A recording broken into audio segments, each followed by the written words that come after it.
Good morning friends. कैसे हैं आप सब?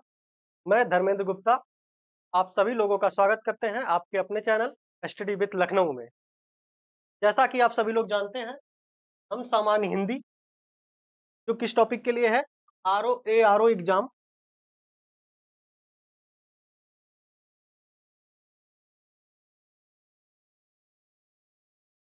आरओ एग्जाम 2025 जो 27 जुलाई 2025 को निर्धारित है के तहत सामान्य हिंदी के जो 6 टॉपिक हैं और इन 6 टॉपिक से जो टोटल 60 क्वेश्चन पूछे जाते हैं उनको कवर कर रहे हैं। सामान्य हिंदी के अंतर्गत अभी तक हम लोगों ने तत्सम और तद्भव की जो थ्योरी है, जो 10 नंबर का क्वेश्चन आता है जिससे उसको कवर कर लिया है। दूसरा कवर किया विशेषण और विशेष, इसकी थ्योरी भी कवर किया और इसके दूसरे पार्ट में हम लोगों ने कवर किया है कि विशेषण की पहचान कैसे करें अथवा विशेष की कैसे पहचान करें उसकी। दूसरी बात यह है विशेषण की रचना कैसे होती है, इसको भी हम लोगों ने जाना है। आज हमारा हो जाएगा तीसरा टॉपिक वाक्य और वर्तनी शुद्धि का। वाक्य और वर्तनी शुद्धि की अगर बात करें तो इससे टोटल जो है 10 क्वेश्चन आरओ एग्जाम में आते हैं। इसमें वाक्य शुद्धि अलग होता है, वर्तनी शुद्धि अलग होता है। वर्तनी शुद्धि के अंतर्गत हम किसी शब्द को शुद्धि का जांच करते हैं। जैसे कोई शब्द आपका हो गया, मान के चलिए एक शब्द हो गया आपका त्योहार। त्योहार एक शब्द ये है और इसी त्योहार को हम ऐसे भी लिख देते हैं कभी कभी, त्योहार। ये दो शब्द त्योहार लिखा है और इसमें से कौन सा सही होगा उसकी जांच करने के लिए हम सीखेंगे कौन सी, तो वर्तनी शुद्धि। इसका अध्ययन करने के लिए हम क्या सीखेंगे, तो वर्तनी शुद्धि सीखेंगे। जैसे एक शब्द आपका हो जाएगा, एक शब्द हो जाएगा आपका स्वस्थ है और दूसरा शब्द आपका हो जाएगा स्वास्थ्य है। स्वास्थ्य है, इसमें से कौन सा सही है, इसका अध्ययन इसी से हो पाएगा।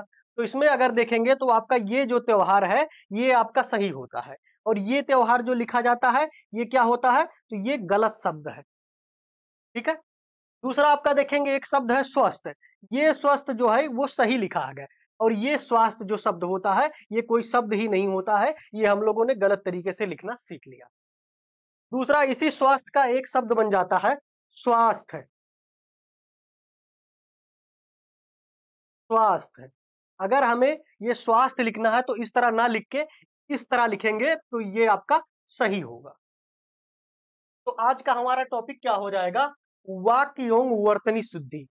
आज की अगर हम बात करें तो आज हम वर्तनी शुद्धि सीखेंगे और कल के टॉपिक में हम सीखेंगे वाक्य शुद्धि, अर्थात कोई वाक्य सही है या गलत है उसका हम देखेंगे। वर्तनी शुद्धि की अगर बात करें तो इससे लगभग आपको 5 से 6 क्वेश्चन जो है वो आरओ एग्जाम में मिलेगा। इसके अंतर्गत मुख्य रूप से हम 9 से 10 जो नियम हो वर्तनी शुद्धि के उनका अध्ययन करेंगे। इससे वर्तनी शुद्धि के आपके लगभग 90% क्वेश्चन जो है वो कवर हो जाएंगे। केवल किससे, तो 9 से 10 नियम आप सीख लेंगे उससे आपका कवर हो जाएगा। चलिए देखते हैं वर्तनी शुद्धि के अंतर्गत।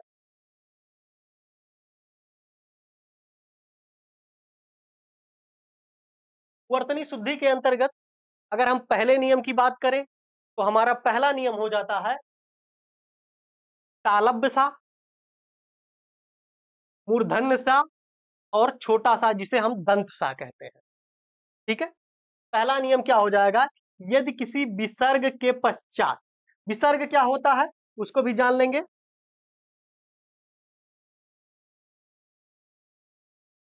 तो विसर्ग ये होता है जब किसी शब्द के बाद ये शब्द इसका उच्चारण रहता है इस चिन्ह का, तो उसे हम विसर्ग कहते हैं। जैसे एक शब्द हो जाएगा दुख, दुख, तो ये क्या हो जाएगा इसमें, तो ये आपका विसर्ग हो जाता है। तो कह रहे हैं कि यदि किसी विसर्ग के पश्चात तालव्य सा, मूर्धन्य सा या दंत सा, ठीक है, आए तो विसर्ग को यथावत लिख दिया जाएगा या उसके स्थान पे अगला वर्ण अपना रूप ग्रहण कर लेता है। क्या कहा जाता है, तो यदि किसी विसर्ग के पश्चात कौन से सा? तो या तो तालव्य सा, मूर्धन्य सा, उसके बाद या तो आपका दंत सा आए। कौन सा? तालव्य सा, मूर्धन्य सा या दंत सा आए तो विसर्ग को या तो यथावत लिख दिया जाएगा और या तो विसर्ग के स्थान पे उसका अगला वर्ण अपना रूप ग्रहण कर लेता है। जैसे एक शब्द हो जाएगा दुःशासन, ध्यान देंगे, दुःशासन एक शब्द है दुःशासन। अब ये दुःशासन सही है। दूसरी अगर बात करें इसी शब्द को दूसरे रूप में किस रूप में लिख सकते हैं, तो ये तो आपको लिख दिया गया कि विसर्ग को यथावत लिख दिया जाएगा। क्या किया जाएगा? तो विसर्ग को या तो यथावत लिख दिया जाएगा या तो विसर्ग के स्थान पे अगला वर्ण अपना रूप ग्रहण कर लेगा। तो अगला वर्ण अपना रूप कैसे ग्रहण करेगा? तो ये आपका दुःशासन है, तो इस सा को क्या करेंगे? ऐसे लिख देंगे,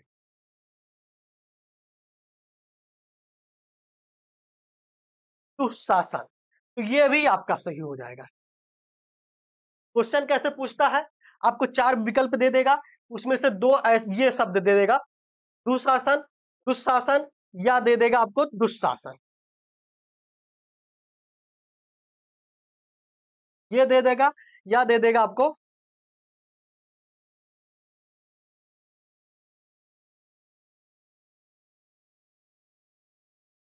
दुशासन। अब इसमें से पूछ लेगा आपका कौन सा इसमें सही है, तो ध्यान रखेंगे ये भी आपका सही हो जाएगा, ये भी सही हो जाएगा, किंतु ये और ये आपका गलत हो जाता है।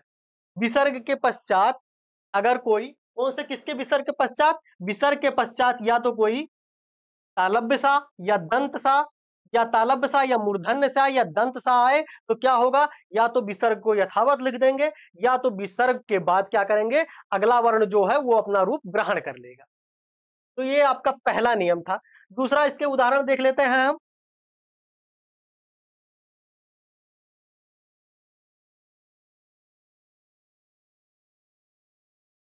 दूसरा आपका उदाहरण हो जाएगा निःसंदेह। एक शब्द है,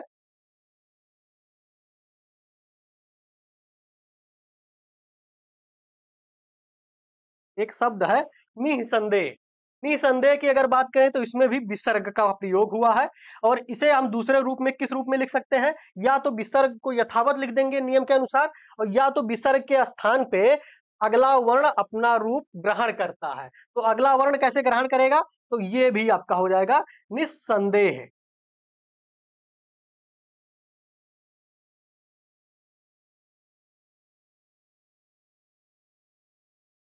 निस्संदेह इस तरह भी लिखा रहेगा, तो आप ध्यान रखेंगे ये भी आपका सही होता है।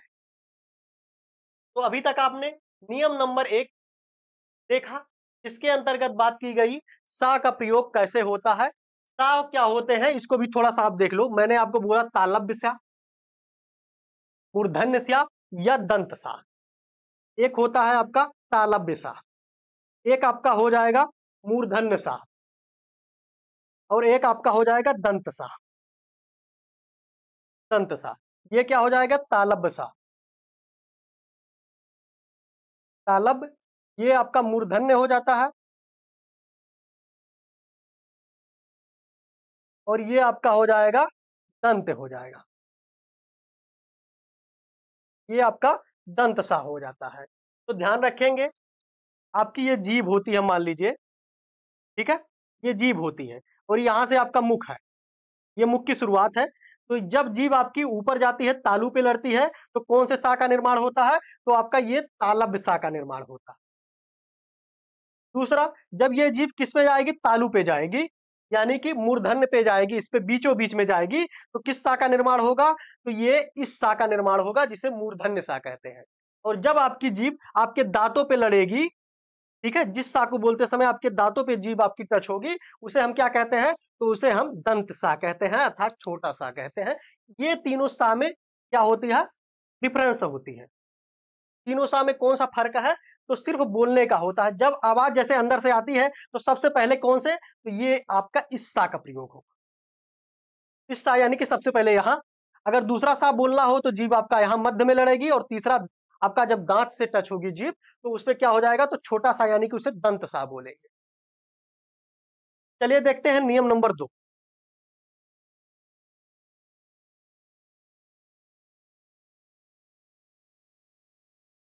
नियम नंबर 2, नियम नंबर 2 में बात की गई है, अभी आपने देखा ये बड़ा सा जिसको आप बोलते हैं और जिसे मुख्य रूप से क्या बोला जाता है, तो तालव्य सा बोला जाता है, और छोटा सा जिसे दंत सा बोला जाता है व्याकरण की भाषा में, एक साथ आ जाए। मान के चलिए एक ही शब्द में इस सा और इस सा दोनों सा का प्रयोग किया गया हो, दोनों सा एक साथ प्रयुक्त हो, और वहां पहले क्या हो जाएगा, तो तालव्य सा अर्थात बड़ा सा पहले आएगा और छोटा सा जो है वो बाद में आएगा। जैसे एक शब्द आपका हो जाएगा शासन, शासन, शासन में आप ध्यान देंगे तो इसमें बड़ा सा जो है यानी कि तालव्य सा सबसे पहले आया और उसके बाद आपका छोटा सा आया। अब इस शासन को इस तरह कभी भी नहीं लिखा जा सकता, ध्यान रखेंगे। इस शासन को आपको इस तरह कोई मान के विकल्प में आपको दे दे तो आप सीधा बोलेंगे कि इस तरह नहीं होगा, पहले छोटा सा उसके बाद बड़ा सा कभी नहीं होगा, पहले बड़ा सा होगा उसके बाद आपका छोटा सा होगा, तो ये आपका गलत हो जाएगा। क्या होता है, बड़ा सा और छोटा सा का एक साथ, ठीक है, किसी एक ही शब्द में प्रयुक्त हो, एक साथ प्रयुक्त हो तो सबसे पहले बड़ा सा लिखा जाता है, उसके बाद छोटा सा लिखा जाता है। इसी तरह बात करें, ये आपका तालव्य सा और ये आपका मूर्धन्य सा एक साथ आए, एक ही वर्ण में आए, तो सबसे पहले किसका प्रयोग होगा, तो सबसे पहले आपका तालव्य सा यानी कि बड़ा सा का, उसके बाद आपका मूर्धन्य सा का प्रयोग किया जाएगा। जैसे इसका उदाहरण देख लेते हैं, तो इसमें आपका शोषण हो जाएगा। शोषण में देखेंगे आपका सबसे पहले किसका आएगा, तालव्य सा अर्थात बड़े सा का प्रयोग होगा, उसके बाद मूर्धन्य सा का प्रयोग होगा। दूसरा हम देख ले, शीर्षक एक शब्द है, शीर्षक में भी सबसे पहले बड़ा शब्द होगा, उसके बाद आपका छोटा शब्द होगा, यानी कि मूर्धन्य सा होगा, पहले आपका तालव्य सा होगा। शेष एक शब्द है, तो शेष का शुद्ध रूप क्या है, तो सबसे पहले आपका क्या होगा, तो वो आपका बड़ा सा यानी कि तालव्य सा होगा, उसके बाद आपका मूर्धन्य सा का प्रयोग होगा। विशेष में भी दोनों सा है, तो इसमें सबसे पहले किस सा का प्रयोग किया गया है, तो वो आपका तालव्य सा का प्रयोग किया गया है अर्थात बड़े सा का, उसके बाद प्रयोग किया गया है आपके मूर्धन्य सा का। एक शब्द तीसरा आपका एग्जाम्पल हो जाएगा विश्लेषण। विश्लेषण में सबसे पहले आपका किस सा का प्रयोग किया गया है, तो सबसे पहले किया गया है आपका तालव्य सा यानी कि बड़े सा का प्रयोग किया, और उसके बाद आपका छोटे सा यानी कि ये आपका मूर्धन्य सा का प्रयोग किया गया। नेक्स्ट हम देखेंगे विशेषण शब्द में है, तो विशेषण में भी सेम प्रक्रिया को अपनाया गया है। तो क्या है, तो मान के चलिए तीनों सा को एक साथ लेते हैं,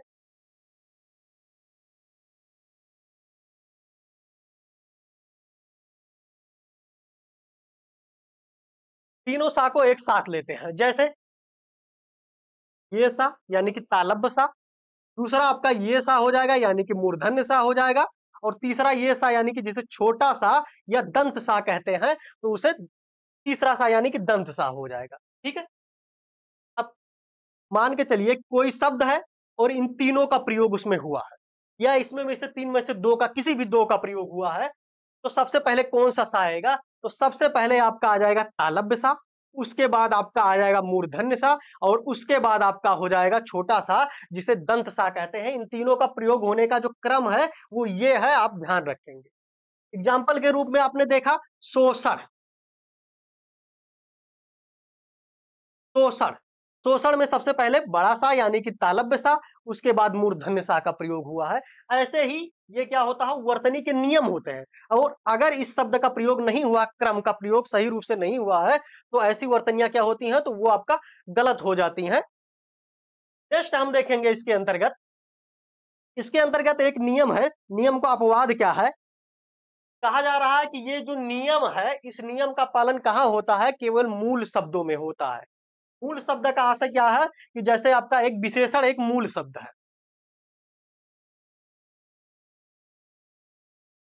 विशेषण एक मूल शब्द है, ठीक है,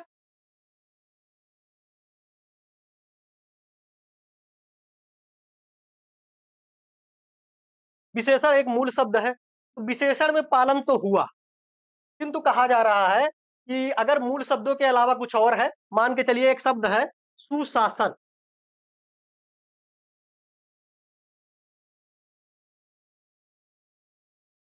सुशासन, अब आप कहेंगे कि यहाँ पे तो चलिए बड़ा सा, उसके बाद तो छोटा सा, यानी कि तालव्य सा और दंत सा का तो क्रम प्रयोग सही हुआ है, किंतु ये जो सा आ गया, तो इस सा को आ गया, तो अर्थात ये गलत हो जाएगा क्या, तो गलत नहीं होगा, क्यों, क्योंकि ये सम उपसर्ग से बना है। कहा जा रहा है यह नियम केवल मूल शब्दों के लिए है, उपसर्ग का प्रयोग करके कुछ शब्द बनाए जा सकते हैं। अगर उपसर्ग का प्रयोग करके कोई शब्द बनाया गया है तो वहां ये नियम लागू नहीं होता है। यहाँ पे क्या हुआ है, तो यहाँ पे सु उपसर्ग का प्रयोग करके सु प्लस शासन बनाया गया है।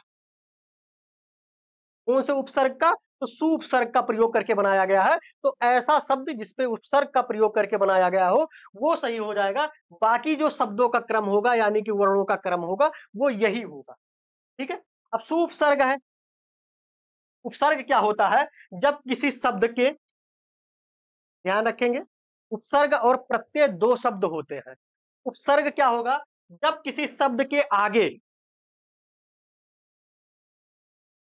आगे क्या होगा,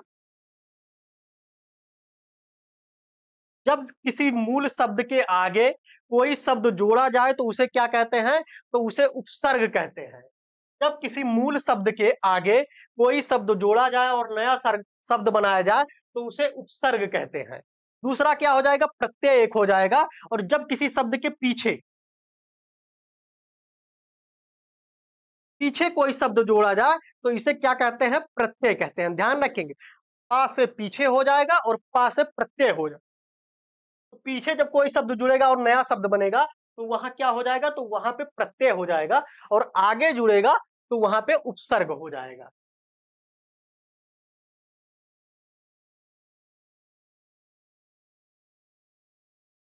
अभी तक आपने सा का नियम और उपसर्ग से संबंधित दो नियम आपने देख लिए हैं।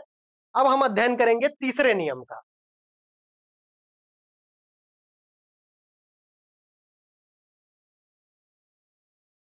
वर्तनी शुद्धि के अंतर्गत तीसरा हमारा जो नियम है वह है पूर्णकालिक प्रत्यय। एक होता है कर शब्द।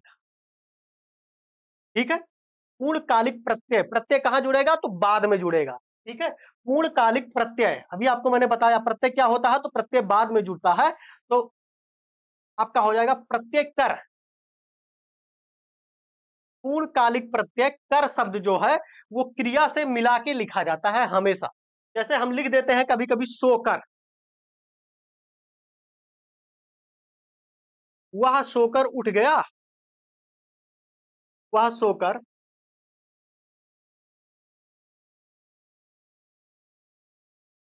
उठ गया, उठ गया। अब यहां पे जो सोकर लिखा है ये गलत।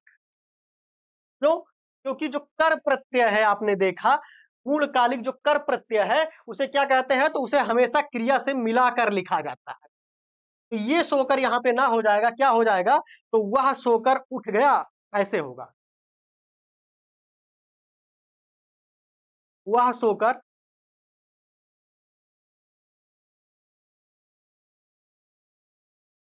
उठ गया, ये आपका सही हो जाएगा। और ये आपका गलत हो जाएगा। क्यों, क्योंकि वर्तनी का जो शुद्धि है वो यहाँ पे गलत प्रयोग हुआ है। ये सोकर अलग अलग नहीं होगा, सोकर एक साथ प्रयोग होता है। और एग्जाम्पल इसके अंतर्गत देखते हैं।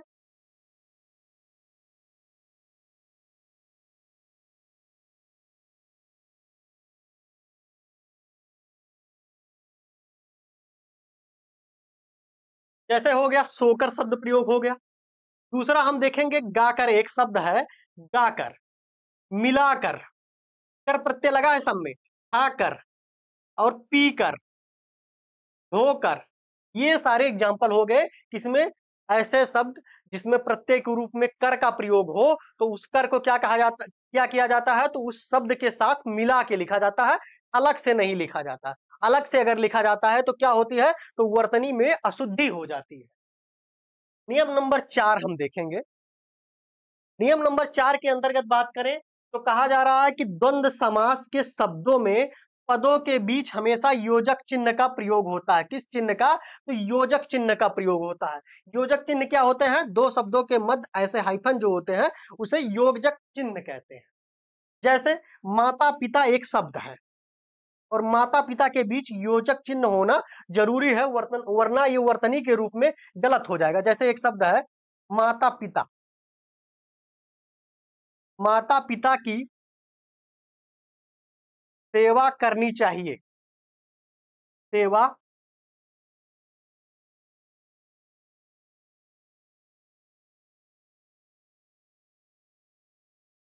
माता पिता की सेवा करनी चाहिए।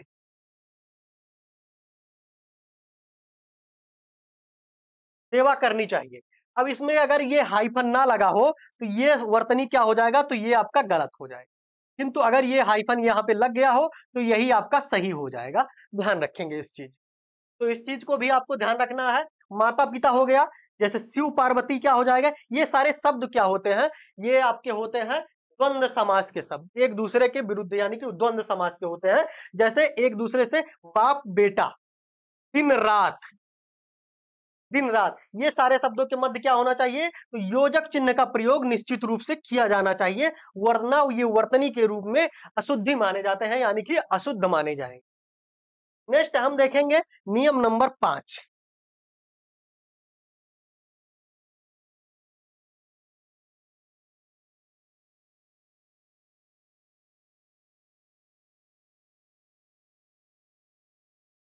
नियम नंबर 5 की अगर हम बात करें तो नियम नंबर 5 में कहा जा रहा है, अंग्रेजी से हिंदी में आए कुछ शब्द होते हैं, ठीक है, अंग्रेजी से हिंदी में आए शब्दों जिसमें क्या होता है, आधे ओ का प्रयोग हो। आधे ओ, आधे ओ का प्रयोग कैसे होता है, तो वो होता है बड़ा आ और ओ के बीच की ध्वनि ये वाली, ठीक है, कि ध्वनि का प्रयोग हो तो उनके ऊपर अर्धचंद्र बिंदु लगाना चाहिए। अब ध्यान रखेंगे आप, चंद्र बिंदु क्या होता है, तो ये आपका चंद्र बिंदु होता है, और ये आपका क्या हो जाएगा, तो ये आपका चंद्र बिंदु हो जाएगा, ठीक है, और ये आपका जो है ये अर्धचंद्र बिंदु हो जाता है।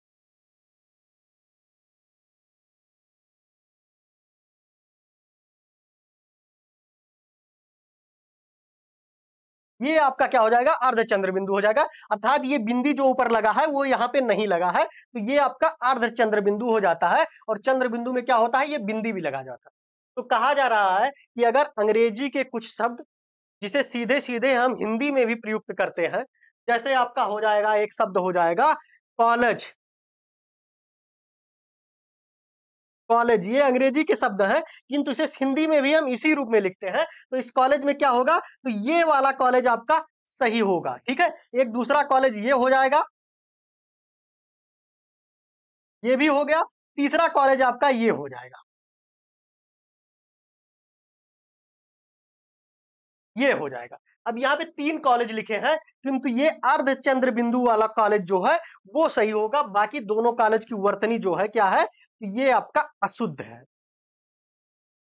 क्यों, क्योंकि नियम के अनुसार क्या है, हिंदी, अंग्रेजी से हिंदी में आए जिन शब्दों में ओ की ध्वनि, ओ की ध्वनि, ओ अर्थात आ और ओ के बीच की ध्वनि जो है, ओ की ध्वनि प्रयोग होता है, ओ की ध्वनि प्रयुक्त होती है, उनके ऊपर क्या होता है, तो उनके ऊपर अर्धचंद्र बिंदु का प्रयोग करना चाहिए, पूर्ण चंद्र बिंदु का प्रयोग नहीं करना चाहिए। किसका करना चाहिए, अर्धचंद्र बिंदु यानी कि इसका प्रयोग करना चाहिए।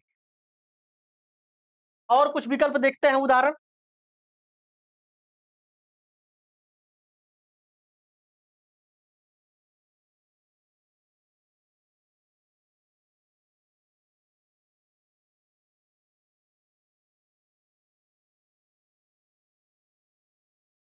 और देख लेते हैं, जैसे कॉलेज हो गया, दूसरा आपका हो गया हॉस्पिटल,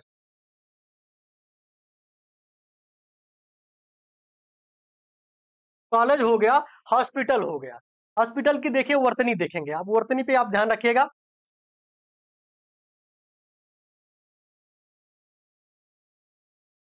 ये हॉस्पिटल हो गया, दूसरा आपका ये हॉस्पिटल हो गया, और तीसरा आपका हॉस्पिटल हो जाएगा ये।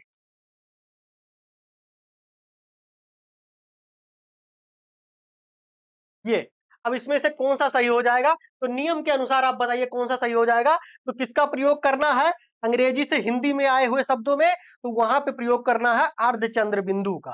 पूर्ण चंद्र बिंदु वाले शब्द गलत हो जाते हैं, और हॉस्पिटल में ये भी हॉस्पिटल नहीं होगा। कौन सा होगा, तो ये आपका तीसरा जो है वो आपका सही हो जाएगा।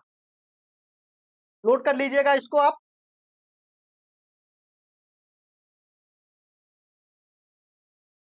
और देख लेते हैं इसके अंतर्गत कुछ और एग्जाम्पल देख लेते हैं, जैसे एक शब्द है बाल, एक शब्द हो बाल, एक शब्द है वाल, तो एक शब्द है वाल।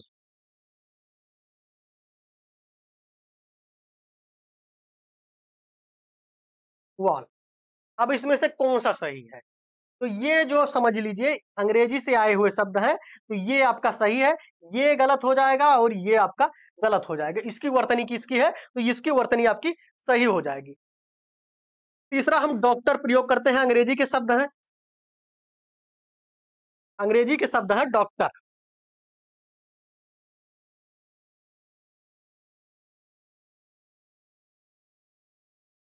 डॉक्टर इसका हिंदी के रूप में हम प्रयोग करते हैं, तो हिंदी के रूप में क्या सही हो जाएगा? तो एक डॉक्टर ये हो गया, दूसरा डॉक्टर आप देख लेंगे,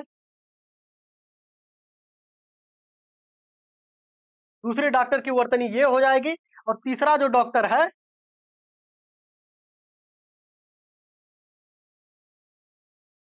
उसकी वर्तनी ये हो गई। तो इसकी वर्तनी जिसमें अर्धचंद्र बिंदु का प्रयोग किया गया है, इसकी वर्तनी आपको शुद्ध मानी जाएगी, और ये वर्तनी जो है, ये और ये वर्तनी वाले शब्द जो है ये अशुद्ध माने जाएंगे। तो नियम नंबर 5 अभी तक आपने देखा, अंग्रेजी से आए हुए हिंदी के वे शब्द जिनमें ओ की ध्वनि का प्रयोग होता है या ओ की ध्वनि प्रयुक्त तो हो, वहां पे क्या शब्द का प्रयोग करना चाहिए? तो वहां पे अर्धचंद्र बिंदु शब्द के प्रयोग का, किसका प्रयोग होगा? तो अर्धचंद्र बिंदु का प्रयोग होगा, पूर्ण चंद्र बिंदु का प्रयोग नहीं होगा। नेक्स्ट हम देखेंगे नियम नंबर 6।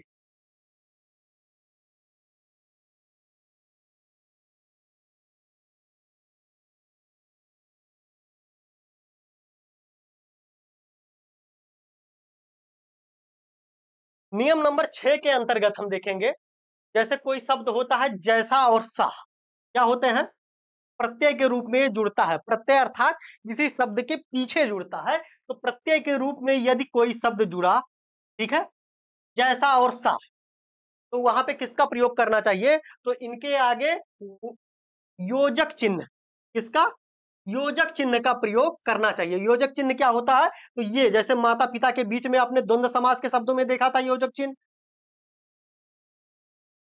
माता पिता के बीच में आपने किस चिन्ह का देखा था? तो योजक चिन्ह। और ये कैसे समास के शब्द है? तो द्वंद्व समास के शब्दों में योजक चिन्ह का देखा था। दूसरा आप देखेंगे किसी शब्द के साथ सा या जैसा शब्द जुड़ा है, तो वहां भी योजक चिन्ह का प्रयोग होगा। जैसे राम जैसा, राम जैसा, राम जैसा, ठीक है, राम जैसा स्वरूप एक शब्द में लिख रहा हूं पूरी, राम जैसा स्वरूप, ठीक है। अब ये राम जैसा स्वरूप गलत होगा। क्यों गलत होगा? क्योंकि राम जैसा, ये जैसा जो शब्द जुड़ा है, प्रत्यय जुड़ा है किसी शब्द के बाद, तो वहां पे क्या है? योजक चिन्ह का प्रयोग नहीं किया गया है, इसलिए। और योजक चिन्ह का अगर प्रयोग हो गया तो ये क्या हो जाएगा? ये आपका शुद्ध हो जाएगा, ये आपका शुद्ध हो जाएगा। नेक्स्ट हम देखते हैं, जैसे एक शब्द हो जाएगा प्यारा सा, प्यारा सा कैसे लिखा जाएगा? प्यारा सा, तो प्यारा सा यानी कि सा और जैसा के मध्य योजक चिन्ह का प्रयोग जरूर होना चाहिए, तो ये आपका प्यारा सा हो जाएगा। और देख लेते हैं, कोई शब्द हो जाएगा तीखा सा, ठीक है, आप सा, तीखा सा, राम जैसा, प्यारा सा। सा और जैसा शब्दों के मध्य क्या होगा? सा और जैसा प्रत्यय का प्रयोग अगर किसी शब्द के बाद हुआ है, तो उसे क्या चाहिए? तो उनके आगे योजक चिन्ह का प्रयोग अवश्य रूप से होना चाहिए, वरना ये वर्तनी की दृष्टि से गलत माने जाते हैं। नोट कर लिएगा इसको। और देख लेंगे, इसके उदाहरण देखेंगे, तो हो जाएगा आपका चाकू सा, चाकू सा, ठीक है, योजक चिन्ह का प्रयोग हुआ है, अर्थात ये शुद्ध होगा।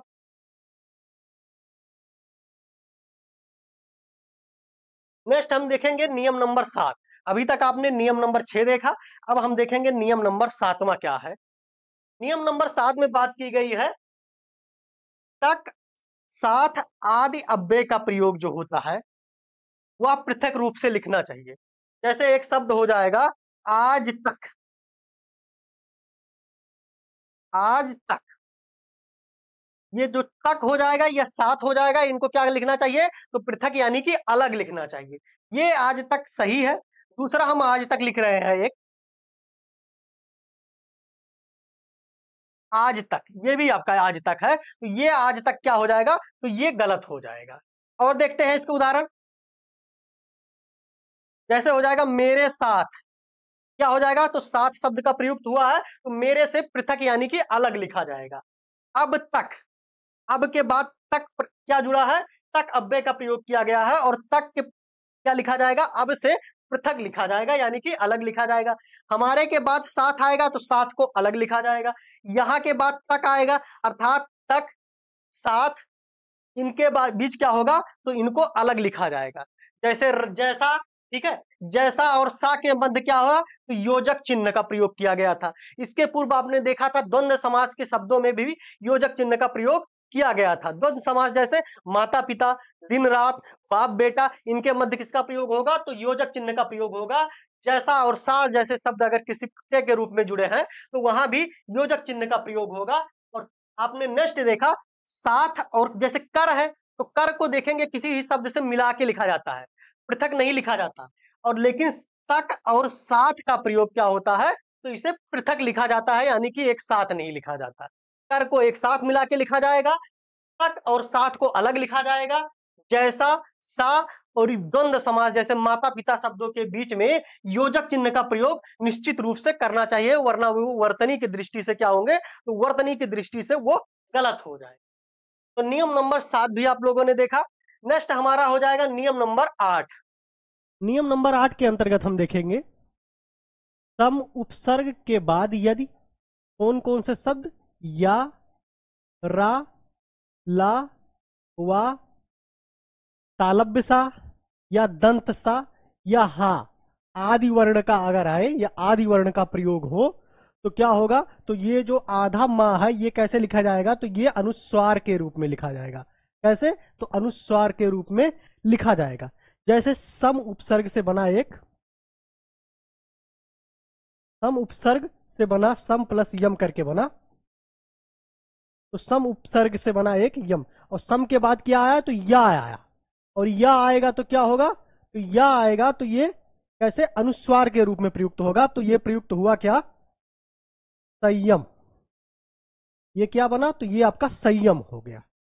और थोड़ा सा देख लेते हैं, एक संवाद है, ये क्या है, तो सम उपसर्ग है और प्लस वाद से बना है,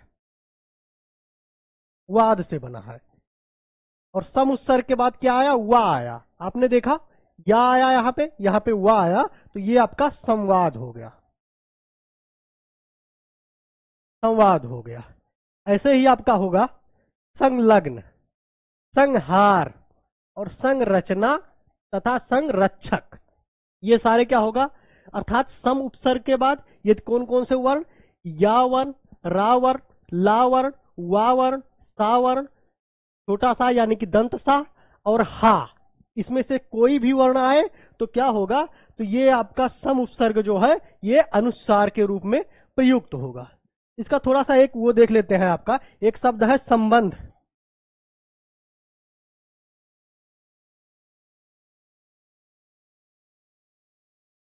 एक शब्द है संबंध, कैसे लिखा जाता है, ऐसे लिखा जाता है संबंध। अब इसमें सम प्लस बंध करके है, किंतु सम उपसर्ग के बाद बा आया तो ये सम क्या होगा, तो ये सम इस तरह नहीं होगा, ये वाला संबंध क्या होता है, तो ये वाले संबंध गलत होते हैं। इसी वजह से क्या, कौन सा संबंध सही होगा, तो यहाँ पे माँ आएगा, क्योंकि बा आया है सम उपसर्ग के बाद, तो ये माँ के रूप में जाएगा, अनुस्वार के रूप में नहीं जाएगा। तो ये आपका हो जाएगा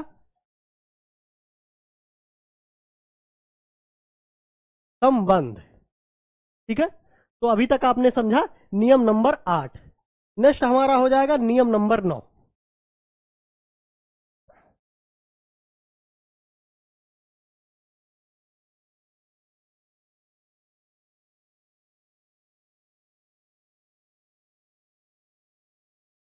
नियम नंबर 9वां हो जाएगा आपका,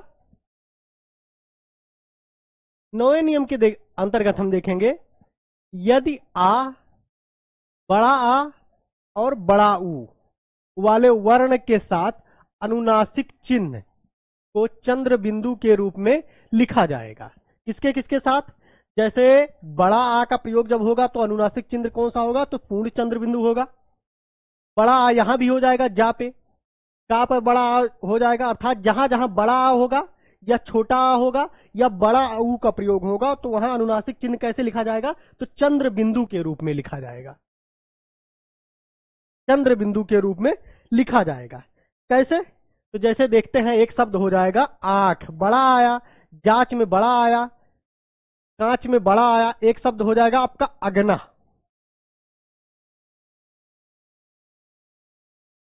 अगना छोटा आ में आया तो चंद्र बिंदु हो गया। उसके साथ आप देख लेंगे एक शब्द हो जाएगा आपका ऊंट। ऊंट यहां पे क्या आया? तो यहां पे बड़ा ऊ आया और इसके साथ भी क्या होगा? तो इसके साथ भी पूर्ण चंद्र बिंदु का प्रयोग होगा। यानी कि नौवां नियम क्या हो जाएगा? यदि छोटा आ, बड़ा आ या बड़ा ऊ वाले वर्ण के साथ अनुनासिक चिन्ह किसका प्रयोग होता है? तो वो चंद्र बिंदु का प्रयोग होता है, यानी कि पूर्ण चंद्र बिंदु का प्रयोग होगा। इसके साथ ही देखेंगे, परंतु अन्य मात्राओं के साथ अनुनासिक चिन्ह को अनुस्वार के रूप में लिखना चाहिए। अनुस्वार के रूप में मतलब इस रूप में लिखना चाहिए। जैसे अब मैं एक शब्द है, यहाँ पे आय का मात्रा लगा है, इसके साथ क्या होगा? तो अनुनासिक के रूप में प्रयुक्त होगा। तो ये बना आपका मैंने। मैंने एक शब्द बना, ठीक है। एक शब्द आपका हो जाएगा नहीं। नहीं में ही जो है ये बड़ी ई का आया, और बड़ी ई आया तो इसलिए क्या होगा? तो अनुनासिक चिन्ह होगा। तो नहीं पे ये आपका नहीं बना, यानी कि ये वाला ही बना अनुस्वार के रूप में, ठीक है। खींचना ऐसे बना, यहां भी बड़ी ई का मात्रा है, यहां छोटी ई का मात्रा है, खींचना बड़ा। यहीं पे अगर आ का मात्रा होता, जैसे जैसे एक शब्द आपका हो जाएगा अंगना।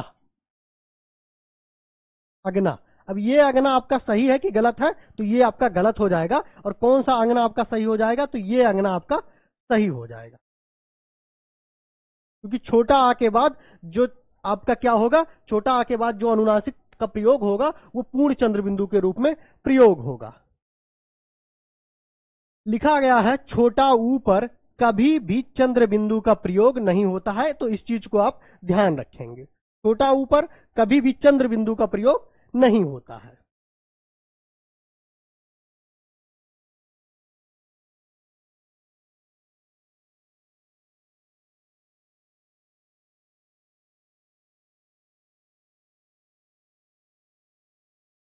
नेक्स्ट हम देखेंगे,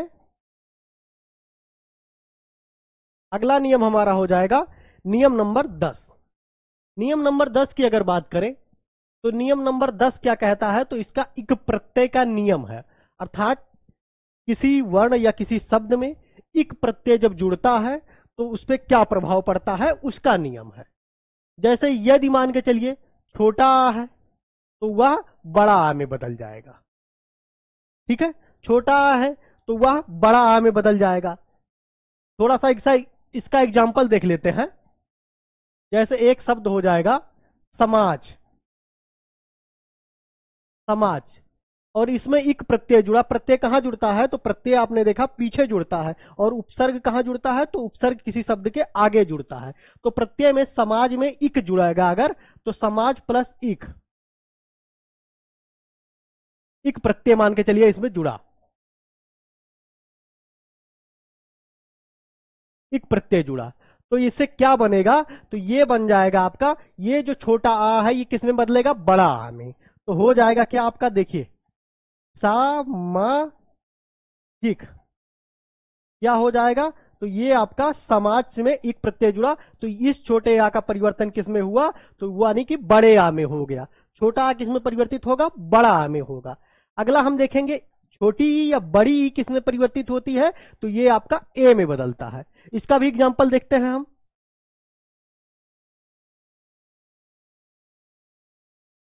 छोटी ई या बड़ी ई किस में परिवर्तित होता है? तो वह आपके ए में परिवर्तित होगा। और कब? जब इक प्रत्यय जुड़ेगा। जैसे एक शब्द आपका हो जाएगा इतिहास।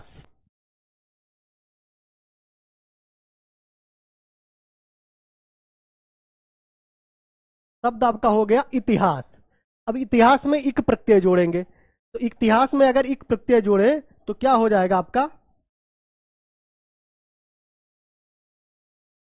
इतिहास प्लस इक, इतिहास प्लस इक। अब आपने देखा जब इक प्रत्यय किसी में जुड़ता है तो पहले जो शब्द है उसका क्या होता है, तो वो छोटा आ है तो बड़ा आ में परिवर्तित हो जाएगा, और अगर थोड़ा छोटी ई या बड़ी ई है तो वह किस में परिवर्तित हो जाएगा, तो वो ए में परिवर्तित हो जाएगा। अब ऐतिहासिक क्या बन जाएगा, तो यह बन जाएगा ऐतिहासिक।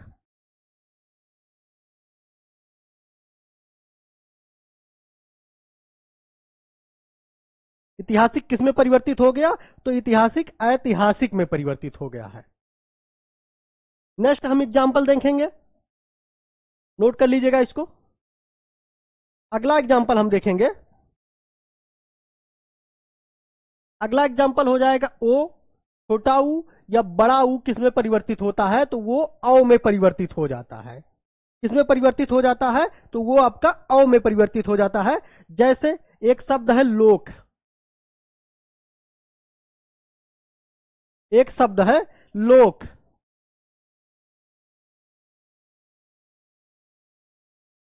लोक। अब लोक में इक प्रत्यय जोड़ेंगे, तो लोक में अगर हम इक प्रत्यय जोड़े, लोक में इक प्रत्यय हमने जोड़ा तो क्या हो जाएगा, अब आप नियम देखेंगे, ओ जो है वो किस में परिवर्तित होगा, तो ओ औ में परिवर्तित होगा, अथवा ऊ जो होगा ये भी आपका औ में परिवर्तित होगा, वह बड़ा ऊ जो है वो भी आपका ओ में परिवर्तित होगा। तो आप देखे हैं ओ है, ये परिवर्तित होकर औ हो जाएगा, तो लोक है तो लौ हो जाएगा।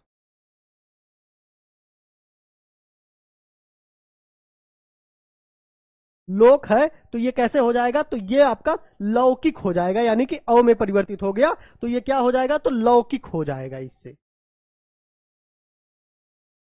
जैसे देखा आपने, इतिहास है तो ऐतिहासिक हो गया, समाज है तो सामाजिक हो गया। इसका भी एग्जाम्पल देख लेते हैं कैसे हो गया। समाज है, इसमें इक प्रत्यय जुड़ा, इसमें एक प्रत्यय जुड़ा, तो यह क्या हो जाएगा, तो यह छोटा आ है और ये परिवर्तित होकर किस में जाएगा, तो ये बड़े आ में परिवर्तित होकर जाएगा। यहां से आप देखो छोटा आ किस में परिवर्तित होगा, तो बड़ा आ में परिवर्तित होगा, तो ये आपका हो जाएगा सामाजिक।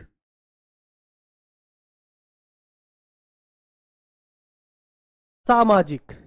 इसके साथ और देख लेते हैं, एक शब्द है सुंदर, ऊ का आपने एग्जाम्पल नहीं देखा, ऊ और बड़ा ऊ का नहीं देखा, तो इसको देख लेते हैं। एक शब्द हो जाएगा आपका सुंदर,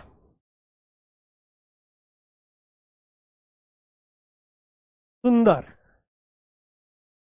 सुंदर में अगर इक प्रत्यय जोड़े,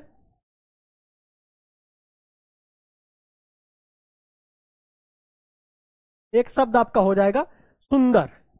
सुंदर में अगर बात करें इसमें, तो ये किस में परिवर्तित हो जाएगा, छोटा ऊ, तो ये आपका औ में परिवर्तित हो जाएगा। छोटा ऊ किस में परिवर्तित होगा, तो औ में परिवर्तित होगा, और ये हो जाएगा आपका सौंदर्य,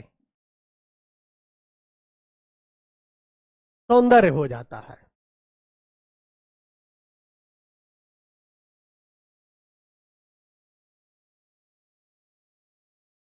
तो ये अभी तक आपने देखा वर्तनी शुद्धि के अंतर्गत कौन सा टॉपिक हमारा था, तो टॉपिक हमारा था वाक्य एवं वर्तनी शुद्धि। आज का टॉपिक हमारा क्या था, समान हिंदी के अंतर्गत तत्सम और तद्भव का पहला टॉपिक हम लोगों ने कंप्लीट कर लिया, जिसका 10 क्वेश्चन का आएगा। ठीक है, दूसरा टॉपिक हमारा हो जाएगा विशेषण और विशेष। विशेषण और विशेष के अंतर्गत हम लोगों ने 2 वीडियो में कवर किया। पहले में हम लोगों ने सारी थ्योरी जानी, विशेषण क्या होता है, विशेष क्या होता है, विशेषण के कितने प्रकार होते हैं, ठीक है, उन प्रकारों का सारा अध्ययन किया।